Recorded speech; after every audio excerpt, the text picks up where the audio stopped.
Hello guys म चाहिँ मुख धुनु गएँ। अब म चाहिँ फेस वासले मारी मारी मारी मारी मुख धोएँ। साइडमा मेरो छोरी पनि मुख धोइरहेको छ किनकि हामीलाई बाहिर जानुपर्ने छ। मैले मुख धोएँ मैले पनि छोरीसँग कुरा गर्दै गर्दै अब मुख सुख धोएँ अनि दुईजना मुख चाहिँ पुछपाछ गऱ्यौँ। त्यसपछि हामी खाजा खाने भनेर खाजा करेन्ट चाउचाउ बनाएर करेन्ट चाउचाउ र माम खाम भने करेन्ट चाउचाउ र माम चाहिँ एकदम बेस्ट हुन्छ। त्यसैले हामी दुईजनाले चाहिँ करेन्ट चाउचाउ बनायौँ। मसला हाल्यौँ। मैले पनि करेन्ट चाउचाउ रेडी भयो। अब माम हाल्ने अनि माम देखाएँ अनि मेरो छोरीले चाहिँ माम करेन्ट चाउचाउ मासु बुढाको अचार पनि छ भनेर देखाइरहेको थियो हजुरहरूलाई। अनि त्यसपछि हामीले चाहिँ खान सुरु गऱ्यौँ। गमका गम गमका गम खायौँ। हामीलाई चाहिँ बाहिर जानु थियो अनि मिठो भयो भन्दै थियौँ अनि मिठो भयो।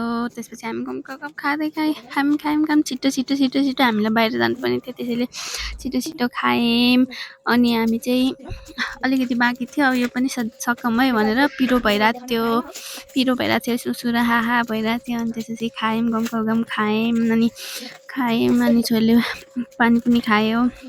त्यसपछि लास्टमा मासु थियो 2 पिस त्यो टेस्ट गरेर खायौँ। त्यसपछि हामी खाएर पिरो भयो भने लास्टमा चक्लेट खायौँ। त्यसपछि हामी रेडी हुन्छौँ ल अब हामी सेम लाएर अनि हामी चाहिँ रेडी भयौँ भनेर सेम लुगा लाएर अनि त्यसपछि मेरो छोरी चाहिँ स्टाइल देखाइरहेको थियो। अनि मेरो छोरीलाई चाहिँ बेबी क्रिम लाऊ भनेको बेबी क्रिम नै सकिएछ हौ।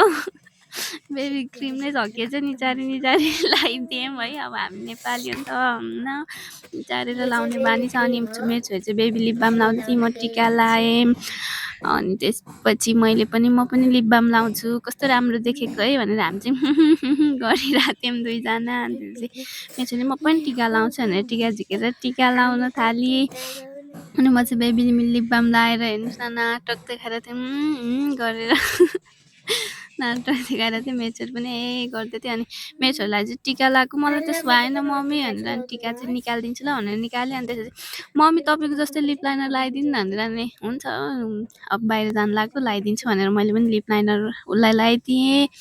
अनि त्यसपछि रेडी भयौँ अनि हामी चाहिँ नाटक देखायौँ गर्दै अनि बाहिर गएँ। हाम्रो आउटफिट हाम्रो सेम आमा छोरीको सेम आउटफिट। अनि मेरो छोरी चाहिँ कस्तो देखेको छ मम्मी सोध्नु ल भनेर भन्दै थियो क्या। अनि मैले